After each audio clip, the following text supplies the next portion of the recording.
This is good.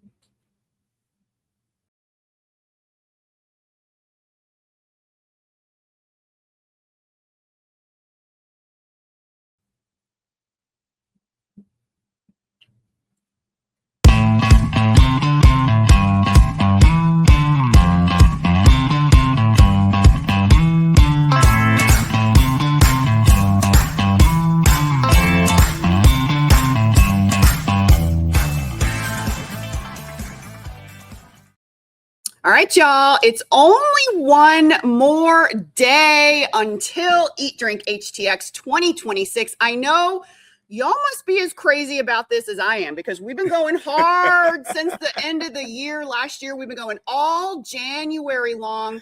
And so finally, it is the eve to Dine Out and Do Good. That's right. Tomorrow.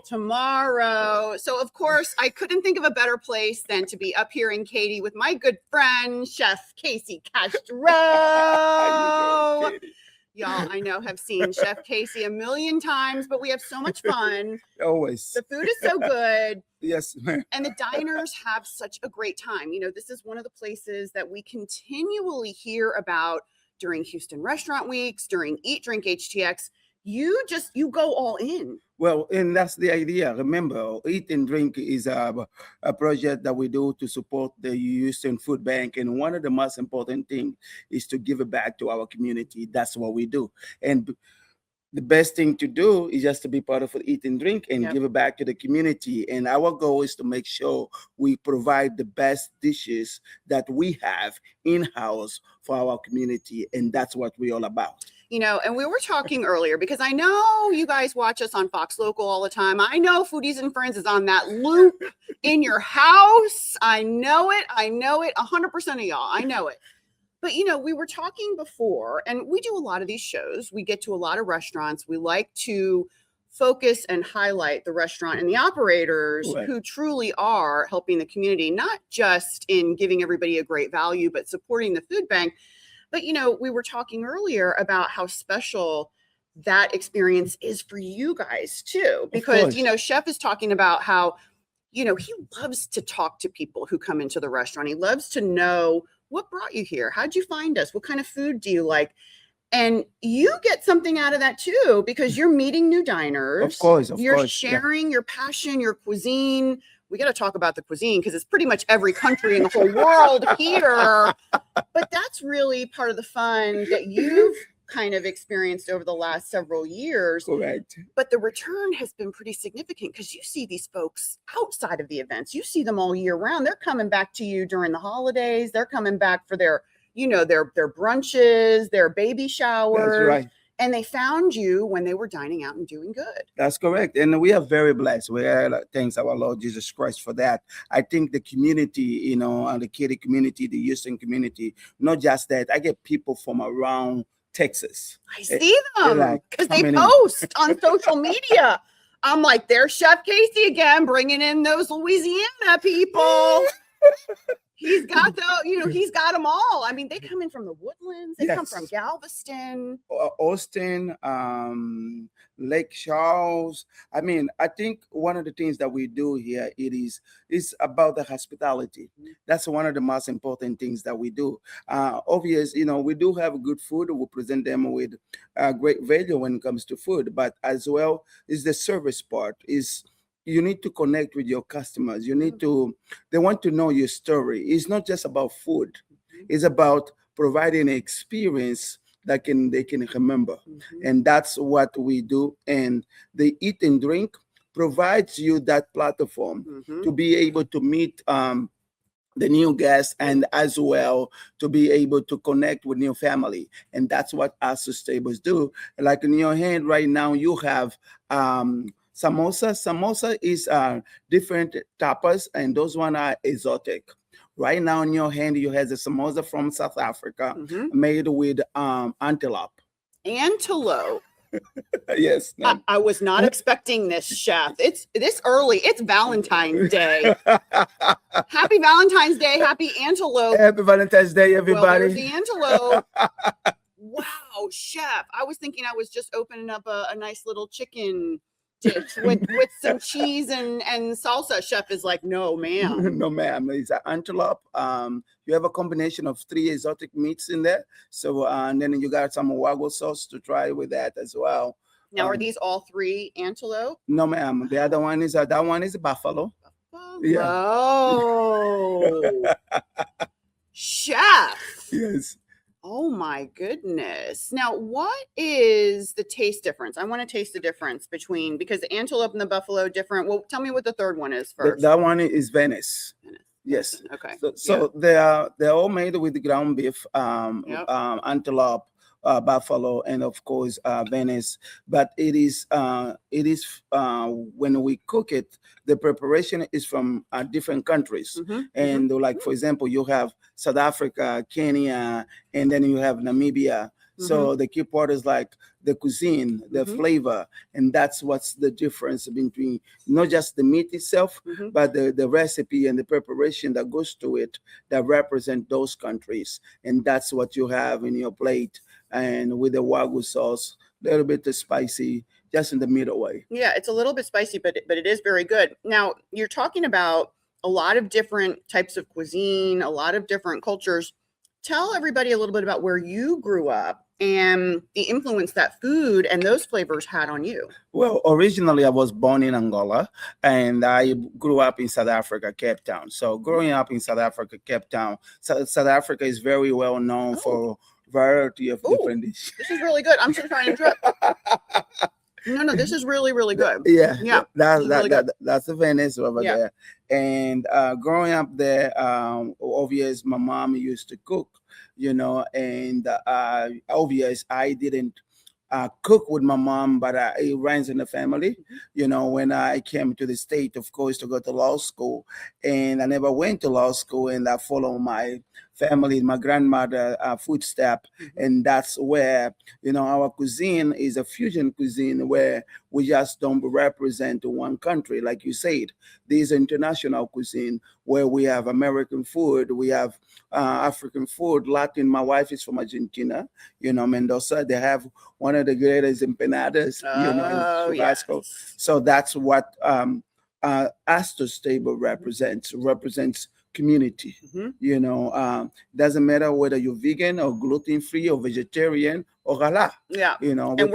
And we got to talk about all those different options, because that is one of your keys to success. Because you have very much so embraced the vegan dishes, the vegetarian dishes, the gluten-free dishes, and you've totally loaded them with value and flavor, things they haven't seen before, and that's what keeps them coming back from all around. Because like if we represent our community is made with different culture, different folks coming in and out. Dish, so, and I think that our community is made from hundreds different kind of people, and that's what us is all about. So we present that, and that's over there is oyster Rockefeller. Oysters Rockefeller. This is kind of like an old school East Coast dish. I don't know, right, you guys? Like this is, it's or is it? Does it have Southwest roots? I guess. Yeah, I feel like. Well, originally, as you know, you tell me. I feel like growing up on the East Coast, this was a very classic. Yeah. Louisiana, of course, that's the way. It's probably Louisiana. Yeah, it comes in the recipes and everything. Originally, oyster Rockefeller comes from Louisiana. And I think that, being here and we got to represent it. And that's really, really a good way to go for. Yeah. Nice and juicy. And everybody knows, everybody loves oysters Rockefeller. I don't see it that year round. Sometimes it's not year round. Sometimes it's more of a seasonal dish, but you guys can kind of see. So what oysters Rockefeller is, it's cheese. It's cheese and there's spinach, onions, and things like that, and there's like nice juice, and it's really flavorful, very, very flavorful. It's very flavorful, and it's good for people like me. I'm not a huge fan of raw oysters. Okay. But I love the taste of oysters, and I love how when it's baked, when you get the right amount of crunchy. Correct. I agree with you, because like I gotta go there and open all the fresh oysters. Like yesterday, I sold over 85 oysters. You're back there shucking open them up. It's hard work. It is. It's like you don't need to go to the weight room. No, you don't. No. Because like sometimes you fight with one for 3 minutes. Oh. You're like, you keep going. The And like more this thing don't, oyster. I'm Oh telling my you, God. it is. But you'll be surprised how the community, they love that fresh oysters. And that's, we have two different kind of oysters. Sometimes we have a Gulf oyster or Blue Point oysters. That's what we provide on our cuisine over here. Now, do you find that you these days are, because you've been in business for 6 years or so now, been in the same location, do you find that you are seeing the same people? Are you developing a groupie fan base, or are you getting people that come in all the time? Not groupie, but you know what I mean. The families that find a place that they love and they end up bringing everybody. Are you seeing a lot of that recently? Yes, I do. The great thing about us, we're able to build a new fan base where we have different customers coming in from around the country. It is an amazing place that allows a lot of different folks coming in and to try new dishes. We have folks from downtown coming in with their whole family, and that's one of the things that we enjoy. Just build history with the community and provide that value to our community. And this place is a place where they call home, and we love to have everyone home. Yeah, you really have cultivated a very homey culture here. And we're up here in Katy, we're on Mason Road, not too far off of I-10, also not too far up of Westheimer. So if you're coming from the other side of Westheimer, south side of Westheimer, it's pretty easy to shoot up here too. Oh yeah, I-10 straight. I-10. All right. Now, you're famous for your empanadas. Yes, that's from originally Argentina, and right there you got your favorite, the chicken empanada right there. That's your favorite, as you know. The chicken. I know this chicken right here. This is this is the shredded chicken. It's got a very particular taste that I happen to love. And let's just go ahead and dig in. Very good. Oh, and we got to talk about your chimichurri. It's something we talk about socially, actually. It is very good. It is very good. Well, and we've talked about this before.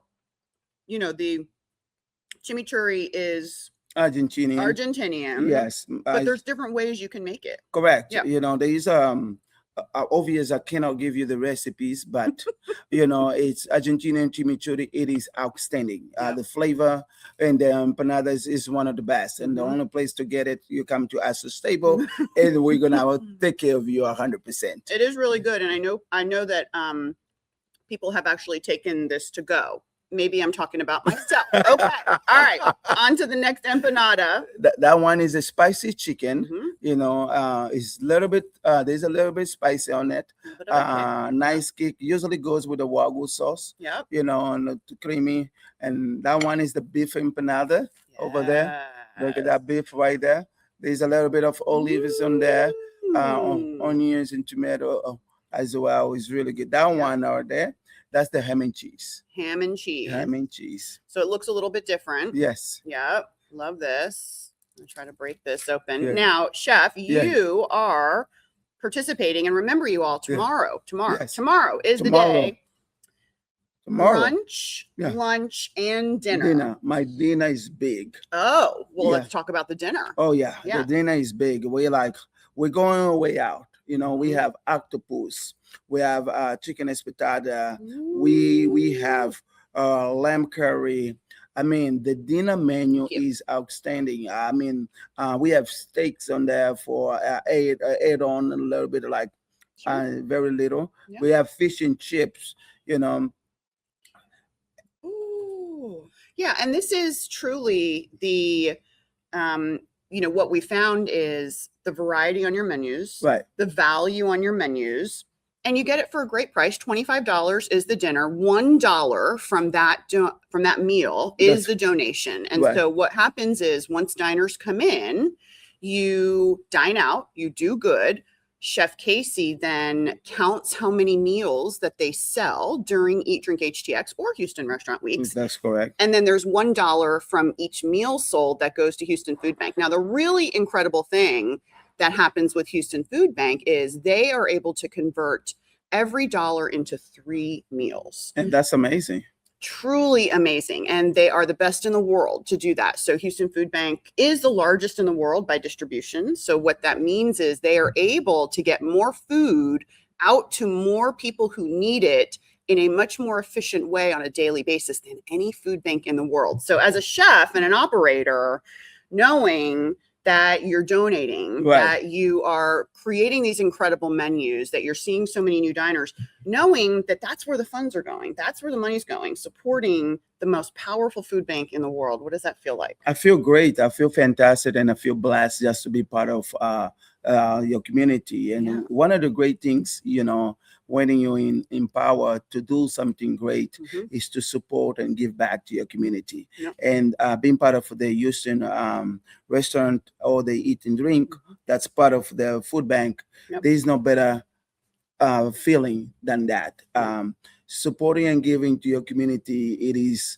I feel blessed to Yeah. be part of these organizations. We're blessed. We're blessed to be here. All right, let's talk about this fish. And then I want to ask you a few questions about the state of the restaurant industry right now, because Okay. that's in the news constantly. Everybody's talking about it. Yeah. But it's an important time to support local. All right, let's talk about what dish is this. So this fish over there is nice. It's a fish and chips. Mhm. The fish is nice and Mhm. crispy. Mm. You get with some organic mixed raw salad Mhm. and steaky fries or a little bit of spice on it. Mhm. It is very popular around the country, around the world. Yeah. So it's like we said, you come in, you get 2 courses, you get a appetizer Mhm. or dessert, and for $25. And you remember, it's not even about the $25. It's about what you're giving to your community. You're giving back. Yep. And there's nothing better than giving back to your community. Remember that. Tomorrow, I want to see you tomorrow.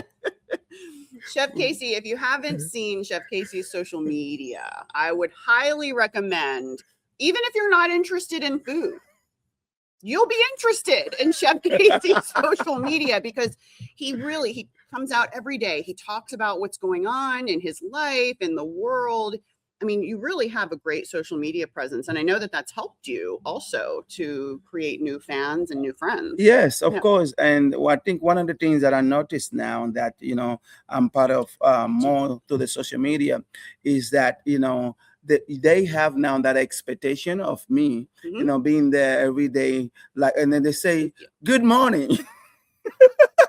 I hear that in my sleep right now. The customer, they come into the door, they're like, "Good morning." Do you greet your wife like this in the morning? Is this what you do right when you wake up? Like, where is she? Because you say it so on brand, like perfectly. Do you practice it with her? No, it's like, I think it's just something that's been ingrained to what we do, and now a lot of our customer and fans, they expect that good morning. I do too. I love it. Yeah. It's beautiful, but it truly is. You've created this connection with you and your brand and the way you say it and your voice, and just it's people recognize it and now they want it. Yes, and we just humble to be able to be part of the community. Yeah. Like I had a customer say, I wasn't feeling little sad, and then I opened the TikTok, and you come out there, "Good morning," Yeah. and then she was like, I felt alive. I felt like, it is a good morning. Yeah. So let's have a good morning, and it's just about the food, of course, and that's what we do here. When you come here, we make you feel at home. And right now, you have an amazing Yes. steak. Yeah. I believe you have a New York steak. I think it's a medium rare with better on the green beans. Usually comes with mashed potato with that. It is beautiful. It looks fantastic. Probably for a little bit of an upcharge on Yeah. the Eat Drink HTX menu, but that's fine because you're getting a very large steak. And we talk about $8 to $9 upcharge. Oh, so not even. Yeah. not You're even. like, seriously, it's Really good. Yes. Now, in addition to the food, you all have a wonderful wine program. Beer, wine, drinks. Yes, ma'am. What are some of the different drinks or countries? Oh, wow. Yeah. Okay, so we have more wine than water here. I guess that's a good thing. I don't know. So with that, we have wines from countries that a lot of people haven't heard, like wine from Israel, Georgia, Ukraine, Germany, Portugal. South Africa, Argentina. I have over 1,585 bottles of wine in here. And I literally have wine from literally most of the country that makes wine. So, and that's one of the reasons that a lot of our customers say that we have the vastest wine collection in Houston. I've heard this. And very impressive. And of course, we have wine, we have amazing cocktails, and if you come on Saturdays and Sunday, we have the best penny mimosa. Oh, that's right. I've heard about this. Yeah. Tell everybody what the penny mimosas are, because it truly is a penny. Yeah. It's like, it's a deal. Okay. Yeah. So you come in, you pay $12 for the first one, $12. That's it. And then up to 5, 1 penny. So you can have 5 refills for 1 penny. For 1 penny. Yeah. 5 refills. How often do people do all 5 refills? Oh my God, the Houstonians like to drink. Like literally. They're like, Chef Casey, let's go. I'm ready. They know it. They expect it. I know. I have like 25 cases over there. I'm ready. And then they're like, my round is done. I'm like, yes, sir. Now let's go and call you an Uber. Yes. Because we also take care of our customer. We want to make sure you get home safe. Yeah. Yeah. But I like the program. I like, the community. But overall, the Eat and Drinks is tomorrow, guys. And I cannot wait, for you to come in big. Like I'm saying big, because we do need your help. You know. And let's talk about that too, because Eat Drink HTX, traditionally these 2 weeks are a slower time of the year for casual dining restaurants. This was identified by my mother, Cleverly Stone. And come on over here. Here we go. Thank you. Here we go. Overall, I think that's it is important that we keep supporting all the restaurants out there. Guys, come on out, come on and support. We need your help. All the restaurants around Houston Restaurant Week and Eat and Drink, do what you can to support your community. We'd love to have your support. Yeah, and I like to mention too that Texas has an extraordinarily high percentage of people who work in hospitality, probably the leading percentage in the nation, probably 15% or so, which means you all probably know someone, you have family or you have friends who are working in this industry. Right. There's so many tentacles. There's linen, companies, there's wine distributors, there's, the companies that wash the uniforms. Talk a little bit about how many people this industry touches and how that's a lot of people to be struggling. And for example, like myself, from last year to this year, I went from 12 to 7 staff. My linen company is like, they used to come twice a week. Now they come once a week. And it is been a struggle because 1, the economy, 2, the products are going up, 3, the rents are going up. The rents are going up, and that's a big one crazy. too. The rents going up because they're being hit with a lot of extra costs, insurance, all of this. So they have to pass on, and that's been the other massive variable that I personally have seen, and you've probably seen it too, is all these rents are going up, y'all. So the cost for your favorite local spot to exist, I guarantee you the cost for them is rising, whether or not you see those prices on the menus reflected, because you don't always raise your prices. But you can't, because like for example, rent goes up between $2 to $3 grand. Just imagine that. The produce go up, and that's a lot. It is a struggle. That's a lot. It's a struggle, and I I really, really, you gotta work very diligent to make sure that you can do that. But I think for restaurant like us, we just gotta be able to keep giving the best value and hospitality. And that's why it's the best time to dine out and do good. Tomorrow is your day 1. Remember, this is only a 2-week event, y'all. This is the baby sister to Houston Restaurant Week. So you only have 2 weeks. eatdrinkhtx.com is your source for all the menus. And remember, stay tuned to Fox Local for all month-long coverage of these superstar operators, supporting our community and keeping these diners fed. All right, y'all. We'll see you next time on another episode. Foodies and friends. High five, chef. Let's go.